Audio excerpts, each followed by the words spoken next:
बिस्मिल्लाहिर्रहमानिर्रहीम अस्सलाम वालेकुम वरहमतुल्लाहि वबरकातुहू। तुसीं वेख रहे हो मैर मेरा पाकिस्तान यूट्यूब चैनल तो मैं तुहाडा मेज़बान कैसर मोहम्मद। अज असीं खिदमत हलक प्रोग्राम के तहत इत्थे अपनी पिंड ही इन्हां दे घर आए हाँ तो मुर्तज़ा ने निशानदेही की इन्हां दी ते इन्हां दा दो बच्चे ने ते आपू ने एक ते जेहड़े इन्हां दे हमद ने वो किधर गए ने कि उन्हां नाल होया ये सारियां गल्लां इन्हां को पुछांगे कि किस तरह इन्हां दे हालात जेहड़े ना मसलन अपने किस तरह ये हालात का मुकाबला कर रहे हैं। अस्सलाम वालेकुम।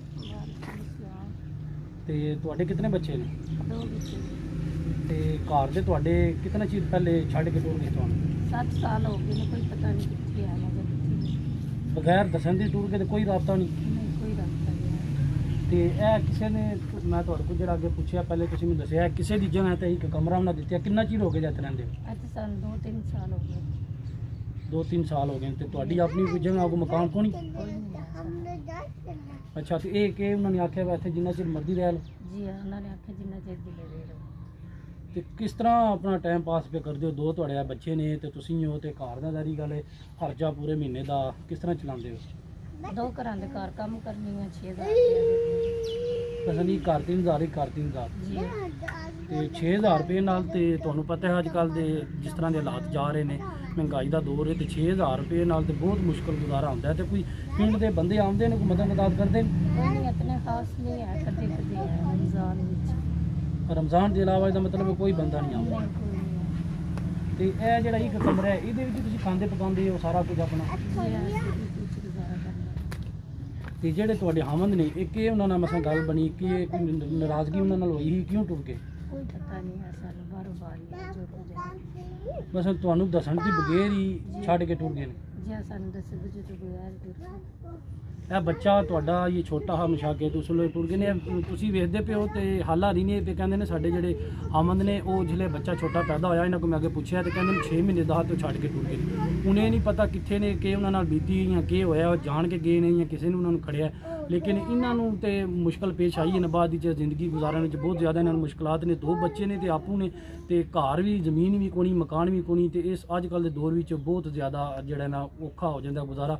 6000 रुपया कहते हैं लैने असी काम करके तो 6000 रुपया नाल किस तरह गुजारा होंदा है एक महीने का? बच्चों के कपड़े अपना खान पीन उन्होंने तलीम अपना 100 बिल शिल देना होंदा घर का अपना राशन पानी तो 6000 बहुत ज़्यादा इन्हों का औखा गुजारा होंदा है। लेकिन पिंड के बंदे कहते हैं कोई नहीं आते एडे को खास रमजान के अलावा तो जोड़े पिंड के बंदे ने मेरी उन्होंने गुजारिश है कि एहो जे मुस्तहिक बंदे ने उन्होंने वल नज़र करो उन्होंने को आया करो उन्हें जितनी मदद हो सकती है करया करो। असीं तुहाडे वास्ते राशन लैके आए बच्चों ने खोल छड़ी ने पेटी है जी तो यह महीने की तकरीबन जो भी जरूरत होंगी अपनी काल की दाल पत्ती चीनी जो कुछ भी है यह आटा है तो यह 5000 रुपया है तो यह जो कुछ भी दिता है जो कुछ असीं राशन लैके आए हैं 5000 रुपया ये मैं अपनी तरफों नहीं दिता। साढ़े दोस्त ने जोड़े बाहर होंगे ने साढ़े नाल तामन करते हैं तो वो फिर असीं पिंड विच मुस्तहिक जोड़े लोग ने या पिंड के बाहर उन्होंने देने तो जिन्होंने दिते हैं उन्होंने वास्ते दुआ कर रहा हूँ।